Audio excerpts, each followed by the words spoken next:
que nous avons des gens qui s'arrêtent en chemin, qui se découragent en chemin, qui sont en perte de vitesse, qui sont essoufflés et qui n'arrivent plus à avancer. Pourquoi? Parce qu'au niveau des fondements, il y a un problème. Les ABC de la foi, c'est la base, le commencement, les fondements même qui font une vie chrétienne. Parce que sans cela, tu vivras une marche chrétienne déséquilibrée. C'est comme ça que Jésus, par exemple, est en train de dire, la personne qui reçoit ces paroles est semblable à celui qui a bâti sur les rocs. Les vents sont venus, ils ont soufflé,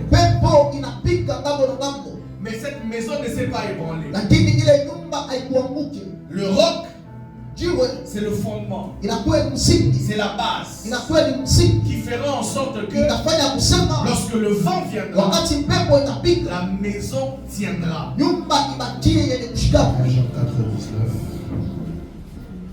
Pour nous l'aimons parce qu'il nous a aimé le premier. Pour nous l'aimons parce qu'il nous a aimé le premier. Reste debout pendant quelques secondes, tu vas dire à Dieu merci pour son amour. Tu vas dire à Dieu merci pour son amour. Merci pour ton amour. Merci pour ton amour. Un chant doux et merveilleux, tous les anges en harmonie, d'une seule voix célèbre ton nom. Dans le nom de Jésus. Amen. Amen. Je vais parler pendant quelques minutes d'un enseignement qui, par rapport aux chrétiens d'aujourd'hui, parce qu'il paraît que c'est des choses qui ennuient la plupart des gens. Alléluia. Amen. Alors ce soir, j'aimerais parler de... Mon thème de ce soir, c'est les ABC de la foi. Les ABC de la foi. Lorsque tu es à l'école, les premières leçons qu'on donne aux enfants, ça s'appelle les ABC. Et sans ça, l'enfant aura du mal à appréhender les autres classes. Alléluia. Amen. Lorsque l'enfant rate les ABC de l'école, des classes basses, il lui sera difficile d'appréhender les autres classes. Alléluia. Amen. Parce qu'on n'apprend pas à lire en première secondaire. On n'apprend pas à calculer en première secondaire. On n'apprend pas à écrire en première secondaire. Tout est parti de ce qu'on appelle dans le système éducatif les ABC. Les ABC du système éducatif empêchent à l'enfant d'être déséquilibré lorsqu'il se retrouve dans les classes supérieures. Le plus grand problème que nous avons aujourd'hui, c'est que nous avons l'impression d'être en face des chrétiens qui ont sauté de classe. Alléluia. Amen. Lorsque vous prenez un garçon de 9 ans, même s'il est intelligent, vous le mettez en deuxième secondaire, vous avez en face de vous un élève déséquilibré. Parce qu'il y a des matières qui sont des bases qu'il ne peut apprendre que lorsqu'il est dans une classe inférieure. La maladie que nous avons aujourd'hui, nous avons des chrétiens, nous avons des enfants de Dieu qui ont sauté de classe. Alléluia. C'est comme ça que nous avons affaire à des déséquilibrés. Nous avons affaire à des personnes que nous ne savons pas gérer. Parce que sur les questions basiques de ce qu'est la vie chrétienne, d'est-ce que la foi en Dieu, ils n'ont pas reçu les enseignements nécessaires pour les permettre d'avancer dans la voie de Dieu. Alléluia. Amen. Je vais faire en sorte que tu me comprennes. Alléluia. Amen. Regardez ce que la Bible dit. La Bible dit: désirez comme des enfants nouveau-nés. Prenez le lait spirituel et pur, afin que par lui vous croissiez pour le salut, si vous avez goûté que le Seigneur est bon. Alléluia. Amen. La croissance dont la Bible parle, c'est la vie d'enfant de Dieu de tous les jours, de pas à pas. Parce que celui qui est né doit croître, mais pas croître en désordre, mais croître en suivant un échelonnement spirituel qui lui amènera à la croissance. Alléluia. Amen. Si vous prenez un enfant de 2 ans et vous lui donnez la nourriture des adultes, vous allez avoir en face de vous un enfant déséquilibré et qui aura des problèmes de pashitajiba. Il sera déséquilibré. Il ne va pas grandir. Il ne va pas bien grandir. Parce que la nourriture que vous lui donnez ne sert pas à sa croissance. Alléluia. Amen. Et dans la vie chrétienne aussi, il existe une nourriture qui permet à l'homme intérieur de grandir. Alléluia. Amen. Je dis toujours ici dans cette maison, des fois le problème ce n'est pas les combats que tu as. Des fois le problème ce n'est pas le défi que tu as. Mais des fois le problème c'est ta taille par rapport au défi. Des fois le problème c'est ton âge spirituel devant le défi. Alléluia. Amen. Est-ce que je parle à quelqu'un? Amen. Un garçon de 5 ans et de 15 ans, ils sont tous des hommes, mais pas à la même hauteur. Alléluia. Amen. Anatomiquement, biologiquement, c'est des hommes. Mais la différence est que l'autre est petit et l'autre est plus grand. Et ce que peut faire le grand, le petit ne peut pas le faire. Alléluia. Amen. Un enfant de 5 ans ne peut pas soulever un bidon de 20 ans. Mais il reste un homme quand même. Mais il ne peut pas soulever un bidon de 20 ans. Pourquoi? Parce que c'est un enfant. Mais un garçon de 15 ans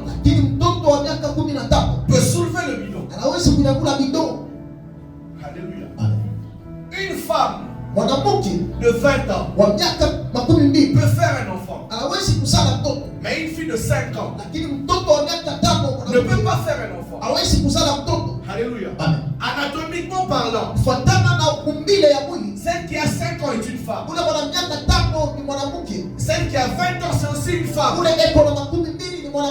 ce qui fait que lui puisse avoir des enfants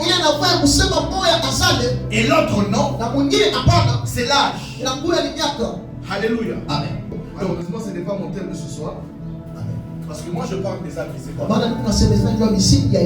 qui te permettront de grandir dans ta marche chrétienne. Alléluia. Amen. Ce week-end, j'ai reçu une remarque de l'une de mes filles qui m'a fait voir une vérité. Elle m'a dit, prophète, depuis un moment, vous nous prêchez sur ce que nous devons faire. Alléluia. Amen. Elle m'a dit, pour la plupart du temps, vous nous enseignez ce que nous devons faire sans que nous n'arrivions à comprendre ce que Dieu a d'abord fait pour nous. Et en tant qu'un enfant de Dieu, j'ai pris ça avec beaucoup d'humilité. Et le Saint-Esprit m'a parlé. Alléluia. Amen. Dis d'abord à ton voisin, le problème avec toi, tu n'écoutes pas. Dis-lui, toi tu connais tout. Il y a des gens comme ça qui connaissent tout. On ne peut rien lui dire. Alléluia. Amen. C'est que le premier point que je veux donner sur les ABC de la foi, c'est de comprendre l'amour de Dieu. Alléluia. Amen. Quelqu'un peut dire après moi comprendre l'amour de Dieu. C'est vrai que c'est difficile aujourd'hui dans une société comme celle-ci de prêcher l'amour. Et c'est difficile encore pour les personnes qui viennent de plusieurs églises de prêcher l'amour. Parce que pour la plupart du temps, on a enseigné les états d'âme. Fais attention. Ne fais pas confiance. Sois prudent. Sois souple. Faut aimer. Avoir des barrières. Bref, c'est devenu tellement difficile de prêcher l'amour. Alléluia. Amen. Et en plus, vu le background familial de beaucoup de gens, c'est difficile même quand je parle d'amour que quelqu'un comprenne ce que je dis. Parce qu'on a plusieurs personnes traumatisées. Traumatisées par leur vie. Traumatisées par leur passé. Traumatisées par leur famille. Papa avait quitté maman. Maman avait quitté papa. Il a grandi chez la tante. Elle a grandi chez la grand-mère. On lui privait à manger. C'est devenu difficile de prêcher l'amour. Et même encore c'est difficile pour que quelqu'un dans sa tête conçoive et définisse l'amour. Ainsi, pour réparer cela, tout ce que Dieu fait sous le soleil, il ne le fait pas au nom de sa puissance et de sa force, mais il le fait au nom de son amour. Alléluia. Le premier enseignant de l'amour, c'est Dieu. Parce que tout ce qu'il fait sous le soleil, il ne le fait pas au nom de sa puissance ou au nom de sa force, mais il le fait au nom de son amour. Et un enfant de Dieu est celui qui apprend à comprendre l'amour de Dieu. La première école de la croissance spirituelle, c'est de comprendre l'amour de Dieu. Parce que celui qui n'a pas compris l'amour de Dieu n'a pas compris comment marcher avec Dieu. Avant d'être puissant, avant que Dieu soit puissant, avant qu'il soit fort, avant qu'il soit un faiseur de miracles, Dieu est amour. Avant, parce que regardez comment les gens ont conçu. Les gens ont plus conscience de ce que Dieu peut faire en termes de punition. Je vous dis, c'est comme ça que même quand on parle de Dieu, premièrement, c'est que nous prêchons sur la crainte de Dieu. La plupart du temps, quand les gens abordent Dieu, la première conception, c'est d'abord la crainte de Dieu. Vous voyez? Ça veut dire qu'on a plus conscience de ce que Dieu peut te faire comme punition que de ce qu'il peut te faire par amour. Alléluia. Amen. Oui.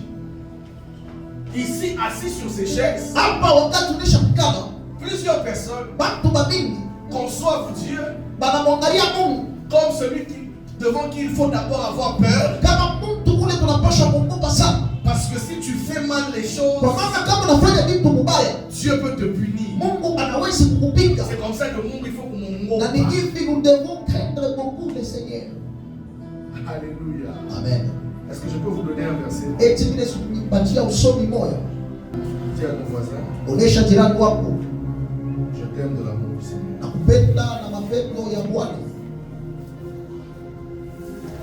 Il y a des gens, même si son propre père ne peut jamais dit je t'aime.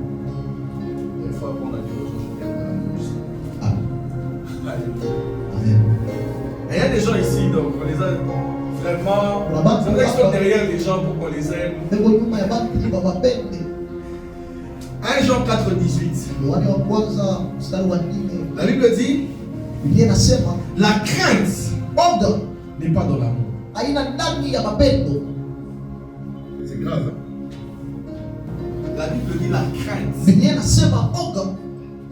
pas dans l'amour. Alors tu poses la question à ton voisin. Tu crains Dieu, n'est-ce pas? Comment? La Bible dit ceci. La crainte n'est pas dans l'amour. Mais l'amour parfait bannit la crainte. Car la crainte suppose un châtiment.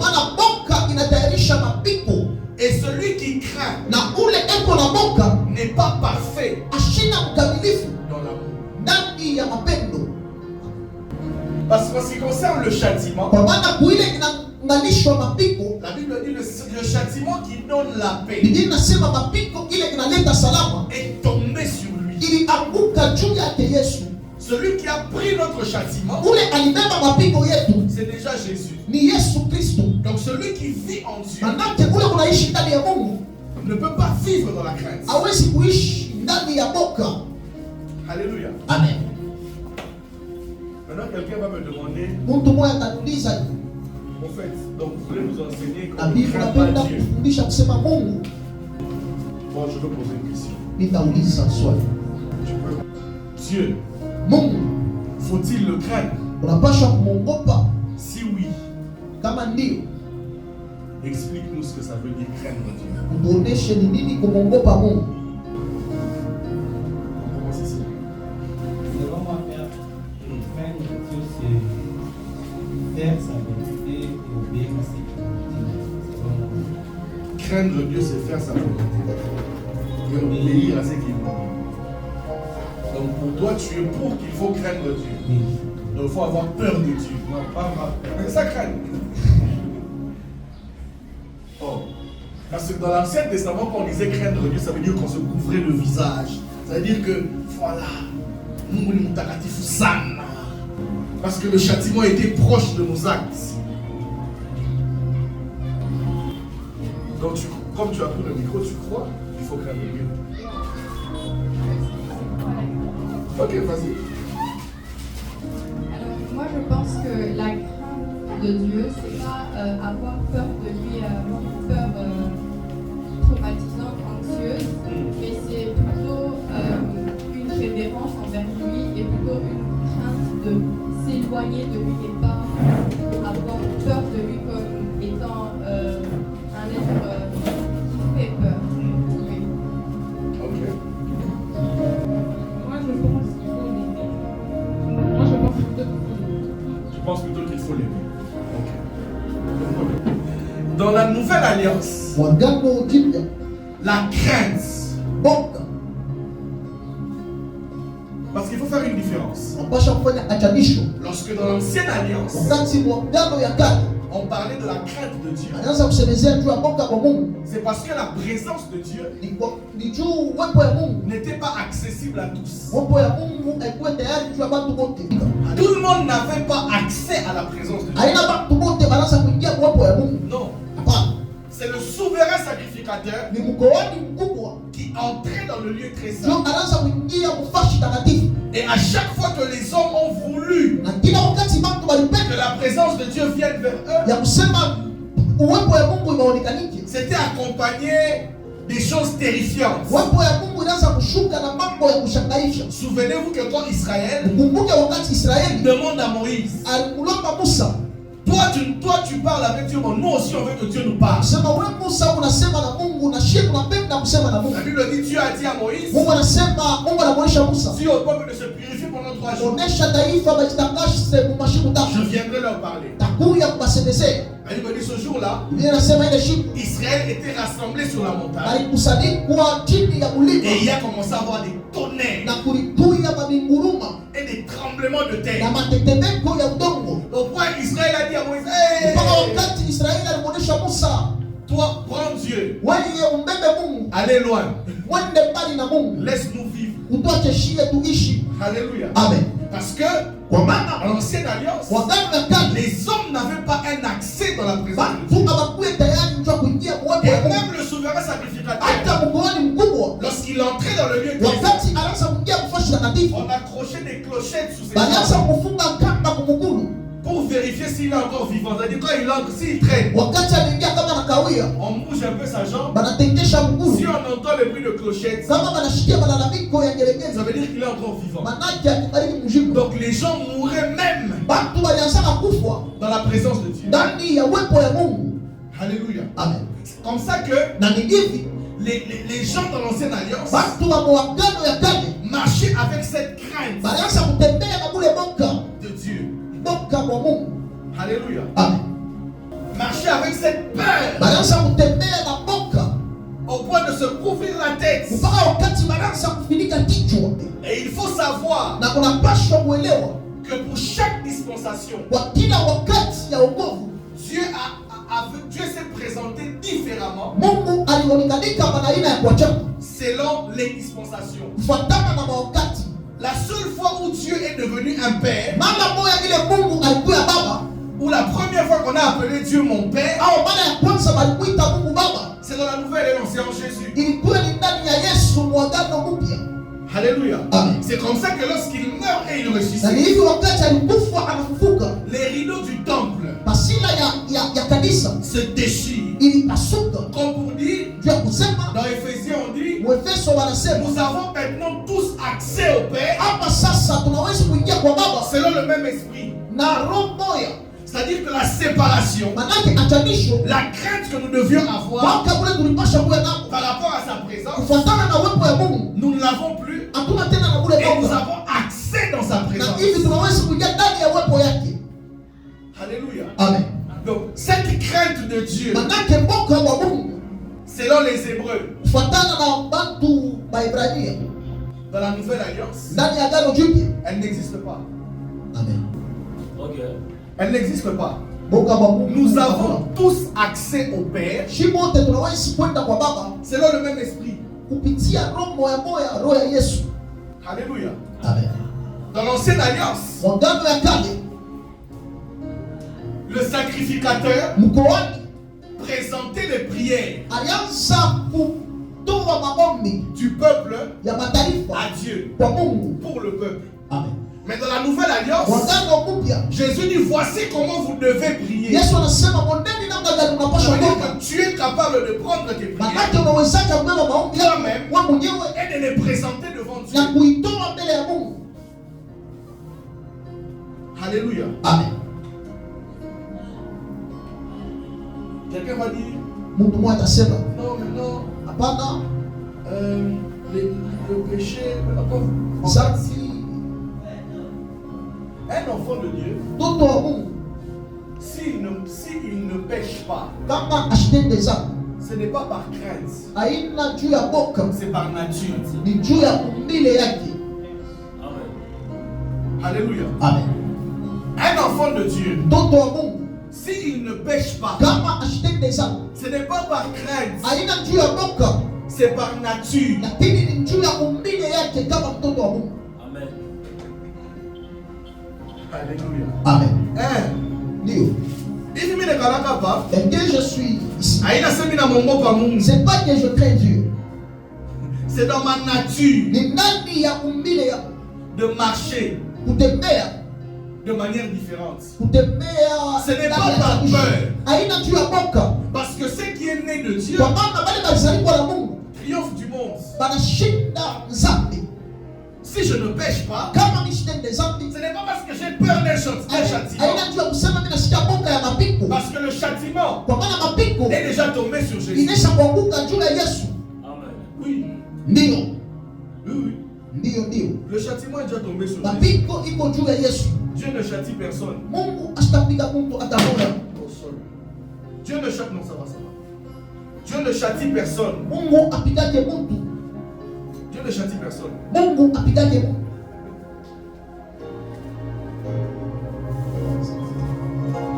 J'ai envie de dire des choses, Penda kusema vitu, mais je ne pense pas que tu es encore prêt lakini nishiwazia kusema uko tayari à écouter ce que je veux dire. ya kushikia vile ninapenda kuhubiri. Dieu ne châtie personne. Mungu apigake mtu. Dieu ne maudit personne. Mungu hawezi kulaani mtu. Dieu ne punit personne. Mungu aukake mapiko juu ya mtu. Ça peut-être plus tard, parce que ça va devenir difficile. On risque de dire que j'encourage Amen. les gens au mal. Mais c'est vrai, Dieu Mungu, ne châtie personne. Mungu hawezi. Parce que le châtiment qui donne la paix Mapiko yenye inaleta salama est tombé sur Jésus. ilianguka juu ya Yesu, Et par ses meurtrissures, na kupitia vilonda vyake nous sommes. shie tunatunziwa. Ah. C'est comme ça que lorsque Jésus Na ni hivi monte, wakati Yesu anapanda, il ne part pas s'asseoir n'importe où. ashinde kuikala fashi yote yote, Il va s'asseoir à la droite du anaenda Père kuikala kuume ya Baba comme un avocat et un intercesseur. kama msimamizi na muombaji. Si vous avez fait de bonnes études, Kama mlijifunza mzuri, un avocat msimamizi est celui qui plaide pour le ni coupable. ule eko nasemezea batu bale beko ndani C'est-à-dire ya à kosa. chaque fois Kila wakati que je vais brancher, ninapenda kwenda Jésus mpembeni, va faire à Dieu. Yesu atamuonesha Mungu Baba, tulizana. Bas la terre. Il est tort pour raison. Bas la terre. Calme-toi, Baba. Il va lui montrer. Atamuonesha Parce que le châtiment qui donne la paix mapiko yenye naleta salama est tombé sur lui. ilianguka juu ya Yesu. La colère de Dieu. Sidhani kama Mungu, Non, Dieu n'est plus en colère. Mungu ashina ndani ya hasira. Toute la colère de Dieu, Hasira ya Mungu il avait déversé sur le Seigneur Jésus. aliweka juu ya Yesu Kristo. Amen. Ah oui. Oh, faut craindre la colère de Dieu. Toute la colère de Dieu, il l'avait déversé sur Jésus. aliweka juu ya Yesu Kristo. Parce que ce qui a tissé la colère, Kwa maana yenye inasa kuleta kasirani c'était le péché. ilikuwa ni dhambi. Mais lorsque Jésus vient sur la terre, Wakati Yesu anakuja kwa dunia, Jean le présente. Yohane anamtoa Voici l'agneau de Dieu ya kusema huyu ndio mwana qui kondoo wa Mungu ôte le péché du monde. mwenye anatosha dhambi Donc ya si dunia. l'agneau est mort et ressuscité, Kama mwana kondoo alikufa, ça veut dire que devant la face de Dieu, kama alikufa na kufuka, le péché qui a attisé sa colère dhambi ile inaweza kuleta kasirani ya Mungu est ôté. imesha kutoshwa. Un enfant de Dieu Mtoto wa Mungu qui veut grandir ule anapenda kukomea dans sa relation avec Dieu ndani ya uhusiano yake na Mungu, doit comprendre anapaswa kuelewa l'amour de Dieu. mapendo ya Mungu juu yake. Sinon vous allez devenir esclave des hommes. Kama amwelewa mapendo, mtakuya batumwe ba bantu, Vous allez devenir esclave des faux enseignements. mtakuya batumwe ba mafundisho ya Mungu. On va vous dire pour que Dieu fasse pour toi. Batamuonesha juu Mungu amitendee, Ouais, femme élève. napaswa kutoa makushi mali. Alléluia. Il n'y a aucun jeune Hakuna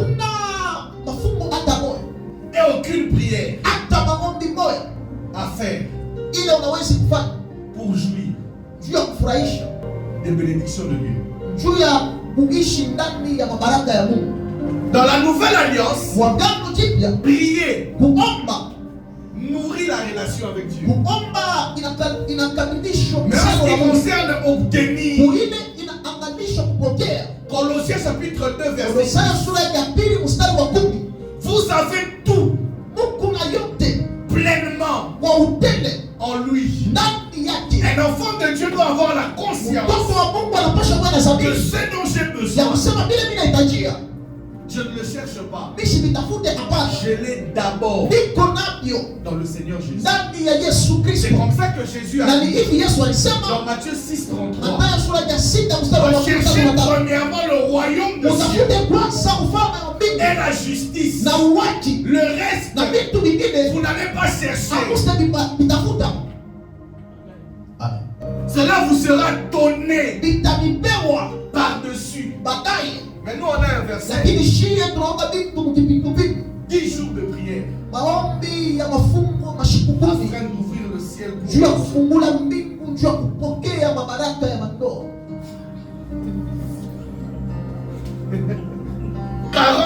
40 jours de jeûne Maandamano ya makumi pour briser les malédictions juu ya kuangusha malaana ya banka. qui bloquent ton travail. Amen. Ah. Frère, ça sera difficile de prêcher l'évangile dans cette génération. Itakuwa vigumu kuhubiri injili ndani ya hiki kizazi. Parce qu'il y a plus de faux que de vrais. Kwa maana watu Donc, wako ce qui est wanaoamini enseigné. kushindia barabara. Amen. Ephésiens 1 verset 3. Efeso sura ya kwanza mstari wa 5. Puisque le spirituel précède le physique, Kwa maana vya kiroho vinesha kutangulia vya kimwili. béni soit Dieu, Mungu abarikiwe, le Père de notre Seigneur Jésus, Baba wa Yesu Kristo wetu, qui nous a bénis mwenye alitubariki de toutes sortes de bénédictions na spirituelles mabaraka ya kiroho yote dans le lieu céleste. kwa nafasi ya juu. Donc lorsque je suis en Manake Dieu, wakati niko ndani ya Mungu j'ai déjà été ninesha béni. kubarikiwa. Frère, depuis que j'ai compris les choses de Dieu, Wakati tu nilielewa vitu vya Mungu, j'ai cessé de me battre avec la vie. niliacha kugombana na maisha. Donc, ouais, par exemple, moi je me demande de paresseux. Amen. Donc moi, si tu me suis, Kama unanifuata, depuis que j'ai compris, wakati tu nilielewa dernièrement, pasteur et moi, mashiku ya je mkongo me basi, battais avec une situation, je cherchais une somme d'argent, nilianza kutafuta makuta fulani, je me suis battu, niligombanisha, et puis quand j'ai fini, na wakati nilisha j'ai pas trouvé. nishikupate kile bila zona.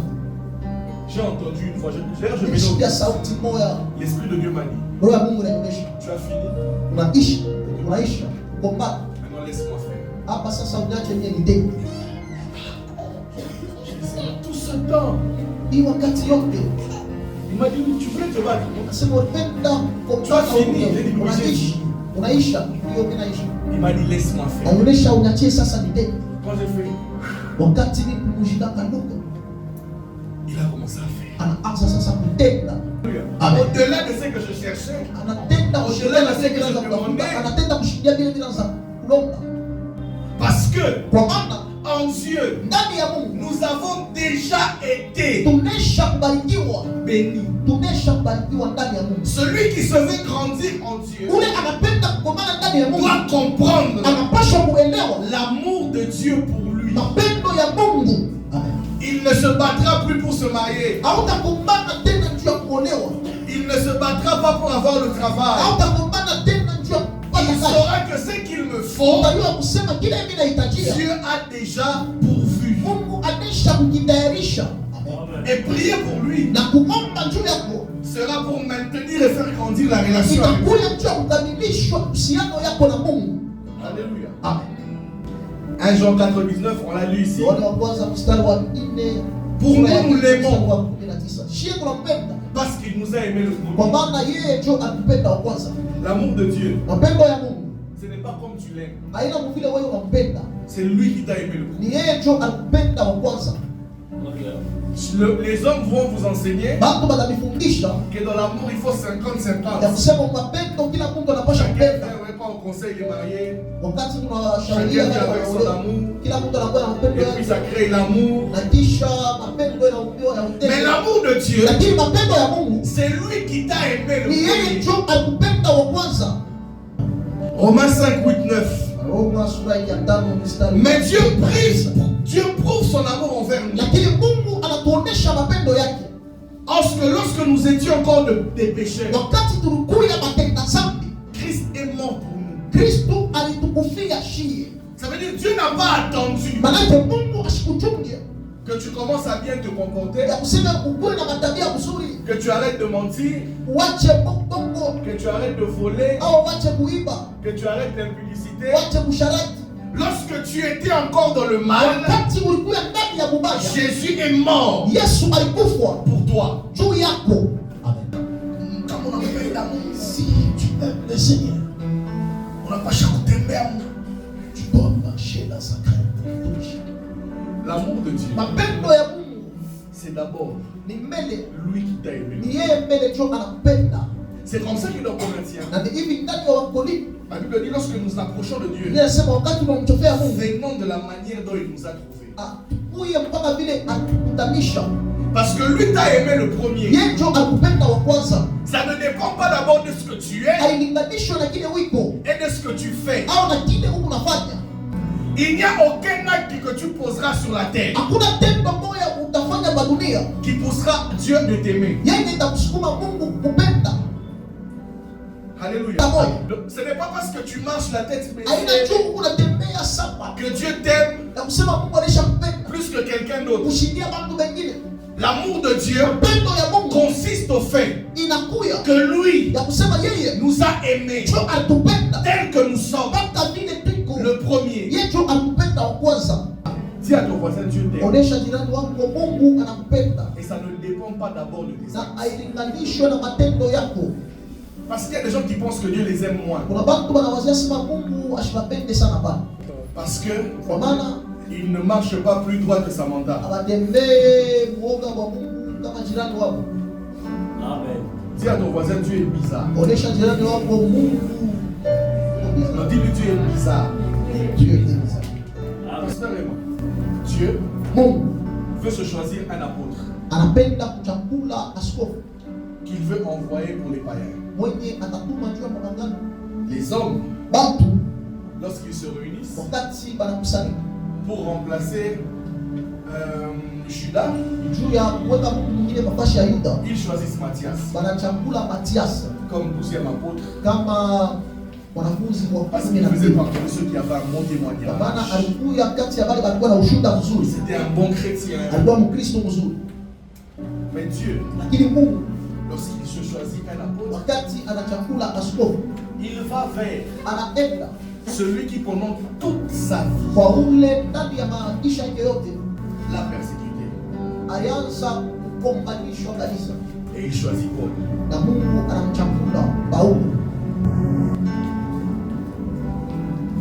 Alléluia. Amen.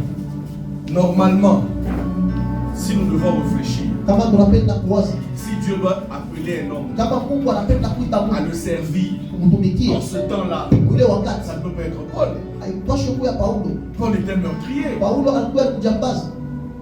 Paul pensant servir Dieu selon les Juifs, Paulo aliwazia kutumikia Mungu kufuatana na a maisha. tué des gens. Il a même été, c'est parmi les personnes qui ont signé Alikuwa kati ya l'exécution basi d'Étienne. bale bali kuwa Etienne. Et le choix de Dieu se porte quand même sur Paul. Pourquoi? Juu ya nini? Parce que Dieu nous aime Kwa maana Mungu anatupenda, par lui-même. anatupenda yeye mwenyewe. Ça ne dépend pas d'abord Hailinganishwe mbele de ce que nous sommes, na kile tuko mais de ce que nous faisons. au na kile tuko nafanya. Si tu comprends l'amour de Dieu, Kama unaelewa mapendo ya Mungu, tu commences à grandir. utaanza komea. Je disais, Nasema la Bible dit, mais Dieu prouve son amour envers nous. Mungu anatuonesha mapendo Romains yake. 5, verset 8.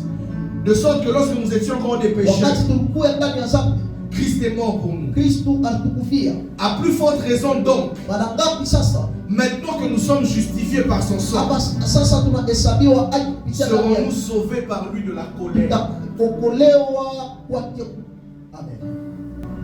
Si même quand j'étais pécheur, Wakati nilikuwa ndani ya dhambi, Jésus Jésus est mort. Yesu alinikufia. Mpaka leo hii.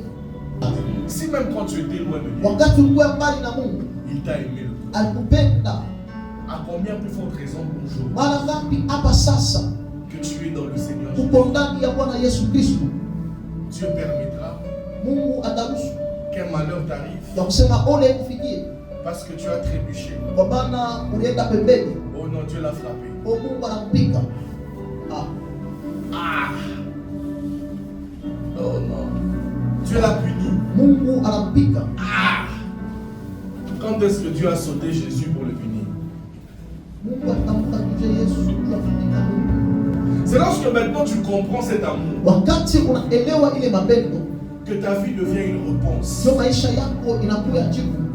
Ta vie devient une offrande. Maisha yako inakuwa sadaka. Parce que c'est tellement profond. Kwa maana inakuwa ni ndani ya ukeli. La manière dont Dieu nous aime, Namna ile Mungu anatupenda. que tu ne peux que répondre Unawezi tu kujibu par un amour. kupitia mapendo. C'est comme ça qu'il y a un autre verset qui dit l'amour de Dieu. Celui qui dit qu'il aime Dieu, Nasema ule anasema nampenda Mungu, il fait sa volonté. anafanya mapenzi ya Mungu. Pourquoi il fait la volonté de Dieu? Jua nini anafanya mapenzi ya Mungu? Parce que c'est une réponse Kwa maana inakuwa ni jibu à l'amour qu'il a vu de Dieu. kwa mapendo ile Mungu anamuonesha. C'est comme une femme. Ni kama mwanamke, Parce que l'église, c'est une épouse. kwa maana kanisa ni mke. C'est l'amour que l'homme lui présente Ni mapendo ile Bwana anaonesha. qu'elle donne en réponse. Jo bibi atajibu ile mapendo. C'est un verset déjà que nous disons depuis l'école des dimanches. Usomi tunasomaka sana. Car Dieu a tant aimé le monde. Kwa maana Mungu alipenda Car ulimwengu. Dieu a tant aimé le Kwa monde maana Mungu alipenda ulimwengu kwa utele. qu'il a donné son fils unique. Alitoa mwana wake wa pekee. Dieu nous a tellement, Dieu t'a tellement aimé Mungu alikupenda kwa utele. qu'il n'a pas su comment exprimer cet amour. Ashukue namna gani kuonesha ile mapendo. Finalement, il t'a donné ce qu'il avait de plus Na précieux. mwisho anakupatia kitu chake cha bei. Romains 8:32. Waroma sura ya 9 mstari wa Lui qui 5. n'a pas épargné son propre fils, Yeye ashikuepusha mtoto yake, mais qu'il a livré pour nous tous. lakini alimtoa juu yetu sisi wote. Comment ne nous donnera-t-il pas aussi toutes choses avec Namna lui? gani awezi kutupatia vitu vyote Si Dieu ne Kama t'a Mungu. pas épargné kama Mungu ashikuepushe son fils, mtoto yake? comment te privera-t-il Namna gani ashitakataka quelque atakataka chose sous le kupatia? soleil? Amen. Parce qu'il t'a tellement aimé Kwa maana alikupenda kwa utele. qu'il n'a pas su comment te montrer ça. Ashikue namna gani kuonesha ile mapendo. Qu'il a fait pour toi Alikufanyia wewe une offrande précieuse sadaka ya bei sana. qui est son propre fils. Yeye nakuya mwana wake wa pekee. C'est comme ça qu'il y a des chansons qu'un enfant de Dieu ne peut pas chanter. Mungu mambimbo mtoto wa Mungu hawezi kuimba. Ça n'exprime pas l'amour de Dieu. Ile bimbo aioneshe mapendo ya Mungu. Dieu t'aime tellement pour ne pas t'abandonner. Mungu anakupenda kwa utele na hawezi kuacha. Dieu t'aime tellement pour ne pas te laisser échouer. Mungu anakupenda kwa utele, hawezi kuacha ushindi. Dieu t'aime tellement pour ne pas te laisser être vaincu. Anakupenda kwa utele hata kichika bantu bakushinde. Dieu t'aime tellement pour ne pas laisser que les hommes puissent te mettre à terre. Mungu anakupenda kwa utele hata kichika bantu bakuweke chini. Et même quand c'est quelque chose qui semble mauvais, Hata kama ni mambo ile inaonekanika mbaya, l'amour de Dieu donnera raison mapendo ya Mungu itakuhesabia haki. à cette chose. Amen. Parce que ce qui semble mauvais aujourd'hui Kwa maana kile kinakuwa kibaya leo peut être l'expression de l'amour de Dieu qui te préserve. tunawezi kuwa kionyesho cha mapendo ya Il y a Mungu. des gens qui ont prétendu que Dieu a cessé de les aimer Kuna bantu waliwazia kusema Mungu ashibapende parce tena. qu'ils ont perdu des gens, Kwa maana walipotesha baba. parce qu'ils ont perdu un Kwa travail, maana walipotesha kazi. parce qu'ils ont perdu de Kwa l'argent. maana walipotesha pesa. Mais plus tard, Lakini mashiko ya mbele l'amour a toujours raison. mapendo linalala kwa na sababu. Est-ce que je parle à quelqu'un? Amen. Dis à ton voisin, Onesha jirani wako grandir, komea.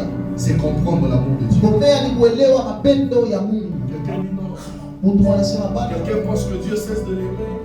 anaweza sema Mungu ashimpende tena. Parce qu'il pense que Na anawazia kusema Dieu a cessé de l'aimer. Mungu ashimpende tena. Parce qu'il est un peu faible. Kwa maana iko mzaifu. Parce qu'il est fatigué. Kwa maana anisha kuchoka. Parce qu'il est sujet à certaines erreurs de la Kwa chair. maana banisha kumhukumu. Kwa na makosa ya Mais j'aime la parole de Dieu. lakini napenda sauti ya Mungu. 2 Corinthiens 12:9. Korinto wa pili sura Et il ya m'a 12. dit, Na ananionyesha ma grâce neema yangu te suffit. inakuenea. Car ma puissance s'accomplit Kwa maana uwezo yangu inatimizikwa dans la faiblesse. ndani ya udhaifu. Dis à ton voisin. Onesha jirani wako, Dis-lui si tu es faible. muoneshe kama uko mdhaifu. Sa grâce neema yake te suffit. inakuendea Et sa puissance na uwezo yake se manifeste itajitukuza quand tu es faible. wakati uko mdhaifu. Alléluia. Ça peut arriver. Hein? Tu n'as plus la force de prier. Hauna na nguvu ya kuomba, Tu n'as plus d'énergie. hauna tena na nguvu. Mais ça ne veut pas dire que quand tu es dans une situation comme ça, Haina kusema wakati mwile mambo ya vile que tu as cessé de prier. Mungu ashikupende tena. Sa grâce Neema yake te suffit. inakuendea Quand tu n'as plus la force, wakati hauna tena na nguvu. sa grâce Neema yake est avec toi. iko pamoja na wewe Quand tu as besoin de souffler un peu, wakati unahitajia kupumzika la pression de la vie, les kwa problèmes, mambo maisha, tu commences par retourner dans certaines anciennes habitudes. unaanza kurudia matabia ya zamani. Ok. Ici, je ne viens pas te présenter un enseignement de jugement. Hapa kishuku ya kupatia mafundisho ya hukumu. Sa grâce Neema ya Mungu te suffit. inakuendea Et sa puissance na uwezo yake se manifeste. inaonekana ndani ya udhaifu. C'est pour des personnes faibles que Jésus Ni est juu mort. ya watu madhaifu ndio Mungu alikufa. C'est pour des personnes fatiguées Ni juu ya watu wala wana nguvu que Jésus est venu. ndio Yesu alikuja. C'est pour des personnes sans force. Ni juu ya watu wala wana nguvu. C'est comme ça que ceux-là qui sont forts Na ni hivi pale ndipo na nguvu ne manifestent pas la gloire de Dieu. abaoneshake utukufu ya Mungu. Alléluia. Ah. À chaque fois que tu crois que tu es devenu fort, Kila wakati utawazia kusema kuna nguvu, en réalité tu es faible. kwa ukweli uko mdhaifu. C'est comme ça qu'il dit Na ni hivi anasema dans 1 Corinthiens chapitre 1, Wakorintho sura ya à kwanza partir du verset 28. kuanzia kwa mstari wa 12 Il dit j'ai choisi les choses na faibles kusema mimi chakula vitu dhaifu vya dunia pour confondre le fort juu ya kuweka ndani ya uvuruko watu wa Mungu et les choses folles na vitu vya umaziki pour confondre les sages. juu ya kuweka ndani ya Je dis à quelqu'un dans ta naonesha faiblesse Mungu moya ndani ya udhaifu wako se cache la gloire de Dieu. Mungu utukufu ya Mungu, Dans le manque de force que tu as, ile nguvu unayo la puissance de Dieu est là. Mungu ya Mungu, nguvu ya Mungu pamoja na wewe. Et quand tu sens que ça ne... Bon, est-ce que le prophète sait comment je vis ces derniers Eti temps? na pia naiona namna gani unaishi, Sa grâce neema yake te suffit. inakuenea. Et je vous rassure, Na niantikishia Dieu ne perdra personne. Mungu ashitakuonesha Mungu La ndo valeur d'une âme bei ya nafsi moyo a coûté la vie d'un Dieu. ilihitajia maisha ya Mungu. Mais quand les gens, non, non, laissez-le, Dieu va le quitter. Ubaache Frère, kwa tabanja. Ndugu, Dieu ne perdra personne. Mungu ashitakuonesha Mungu atamoyo. Quel père Ni baba gani peut abandonner son enfant? anawezi kuacha mtoto yake? Jésus dit, si donc méchant comme vous êtes, Yesu anasema kama mwewe Mungu baba, vous savez donner du pain à vos enfants. unajua namna gani kupatia watoto S'il wenu vous le demande, wakati à banakuomba. combien plus forte raison votre Père qui est dans Mara les cieux? ngapi baba yenu ule eko kule juu? Je dis à quelqu'un, Nasema na mtu moyo, Dieu ne te perdra pas. Mungu ashitakuonesha. L'âme d'un homme Nafsi ya mtu a moyo beaucoup de valeur devant Dieu. iko na bei sana mbele ya Mungu. C'est comme ça que lorsque vous prêchez aux gens, Wakati kuna ubiri baba, vous qui êtes prédicateur, mwewe mahubiri vous devez le faire avec beaucoup de révérence et de respect. unapasha kuhubiri na heshima Parce que na les upendo. personnes devant lesquelles vous vous Kwa tenez maana bantu bale kuna ubiri ont coûté la vie d'un Dieu. balihitajia maisha ya Mungu moyo, Et ce que vous leur faites subir, na bile Mungu na mazuizo Dieu vous demandera des comptes. Mungu atamilomba. J'ai toujours dit. Nasemanga Parce qu'on t'a vu comment tu es arrivé au Congo en 1994. wanaona namna gani ulifika hapa Bakongo, Tu avais des babouches déparées. ulikuwa na mapapa Tu prêchais l'évangile au marché. unaanza kuhubiri masoko. Aujourd'hui, Dieu te lève. Leo Mungu anakunyanyua, Tu viens dans la convention. unakuya ndani ya Tu dis aux enfants de Dieu kuonesha watoto ya Mungu que pour être bénis, ya kusema njoo ils kubarikiwa, doivent donner $1000. wanapasha kuleta Qu'est-ce masadaka. que toi tu avais donné Wewe ulileta nini à Dieu pour qu'il fasse de toi kwa ce que tu es Mungu devenu? juu akutendee? Bien-aimé pasteur, vous êtes des voleurs. Bandugu, Mungu bamwizi Et Dieu vous demandera compte. na Mungu Les atamilipisha. personnes devant lesquelles nous nous tenons Bantu bale kuna ont ubiri coûté la vie d'un Dieu. balihitajia maisha ya Mungu. Les âmes ont beaucoup de valeur devant Dieu. Manafsi ni kuna bei mbele ya Mungu, Et il n'y a rien qu'un homme peut donner à Dieu na kuna kitu Mungu anaweza kumpatia Mungu pour que Dieu le bénisse. juu Mungu ambariki. Je dis rien. Nasema hakuna. Dieu fait grâce à qui il veut. Mungu anajalia neema kwa kila mtu. Tu peux te réveiller demain, tu deviens millionnaire. Hawezi kulamuka kesho Amen. uwe na Oui. makuta mahoteli. Je reçois. Tu peux te réveiller demain, tu as un travail. Hawezi kulamuka kesho na unapata kazi. peux te réveiller lundi célibataire et puis vendredi on t'épouse. Amen. Il n'y a pas d'hôtel à partir pour ça. L'amour de Dieu consiste en ce que lui, qu'il veut bénir sa parole.